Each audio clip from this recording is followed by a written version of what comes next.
Do you have any idea who the shooter was? He was wearing a mask. Did you bring a gun into the restaurant? Of course not. Everybody was searched when they entered the building. It was a stolen gun. The serial number had been removed. You're still saying somebody else brought the gun and killed 3 people. I was lucky they didn't kill me too. And all I have to do is prove it in the next 8 days. You didn't pick my name out of the yellow pages, I say. There are other lawyers who have contacts with Inspector Johnson in the SFPD. We want you, and we're prepared to make it worth your while. Nate nods to Cohen, who reaches into the breast pocket of his jacket, pulls out a white envelope, and places it on the table. That's a $50,000 retainer, Nate says. It should cover your fees and costs for the next 8 days. It should cover us for the next 6 months. There might be something left over for Christmas presents. I can feel my eyes opening wide, but I don't take the envelope.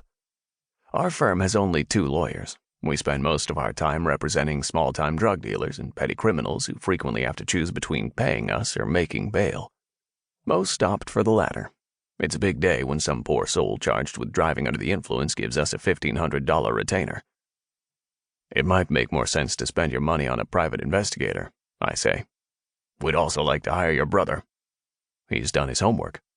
My younger brother, Pete, was a beat cop at Mission Station before he and some of his colleagues broke up a street fight in the plaza adjacent to the 16th Street BART station with a little too much enthusiasm. When one of the participants filed the inevitable police brutality claim, the city caved. Pete and 2 of his buddies were summarily dismissed. He's been justifiably bitter about it ever since. Now he works as a PI. His rate is $1,000 a day plus expenses, I say. It's a slight exaggeration. We'll pay him $2,000. He's serious about hiring us, or he's desperate, or both. Pete recently became a father for the first time. This may be an opportunity to make amends for the times I've strong-armed him into helping me for free. I'll call him as soon as we're finished, I say, but I still need to talk to my partner. What's there to discuss? How much time do you have? Rosita Fernandez and I have been working together for almost 2 decades, first in the PD's office, then for the last 7 years in private practice. Rosie is the managing partner of Fernandez and Daley. I refer all financial decisions to her. It's an important reason why our law partnership has lasted longer than our marriage, which began after a highly enthusiastic romance while we were at the PD's office, and was called a few years later on account of irreconcilable living habits. Our daughter Grace just turned 14. Our son Tommy is 2. Tommy's arrival was a pleasant and unplanned surprise long after Rosie and I had split up. Old habits. We can't live with each other, yet we can't seem to get enough of each other. We wouldn't have it any other way. We never take on new matters without discussing them first, I tell him. Grace and Tommy live with Rosie in a rented bungalow a couple of miles from here. I have my own apartment 3 blocks from them. Life with a teenager and a toddler presents logistical and financial challenges.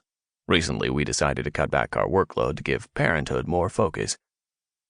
The wily old trial lawyer flashes a confident smile. We're willing to bet $50,000 that you'll give it your best shot. I still have to talk to Rosie. He shifts to flattery. We're cut from the same cloth, Mike. We became lawyers to help people. You have a reputation as somebody who is more interested in finding the truth and doing what's right than making a bundle of dough. My bank account attests to the fact that he's right. Rosie and I also agree to avoid capital cases until Tommy is out of diapers. A $50,000 retainer causes me, at least, to revisit that policy. Rosie may be somewhat more flexible, too. She recently persuaded her landlord to remodel her 50s-era kitchen, which will undoubtedly lead to a commensurate increase in her rent. There is also the reality of Grace heading to college in 4 years. Nate is still talking. We both cut our teeth at the PD's office. We represented unpopular clients. We've handled more than our share of pro bono matters.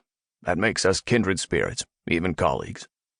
Except I've never been convicted of murder. His tone turns somber. I believe everybody's entitled to die with self-respect. Being strapped to a gurney and injected with poison for a crime I didn't commit isn't the way I want my wife, children, and grandchildren to remember me. That's not the legacy I had in mind. Besides, you have a personal interest in the case. What? How's that? Your father was part of the police cover-up.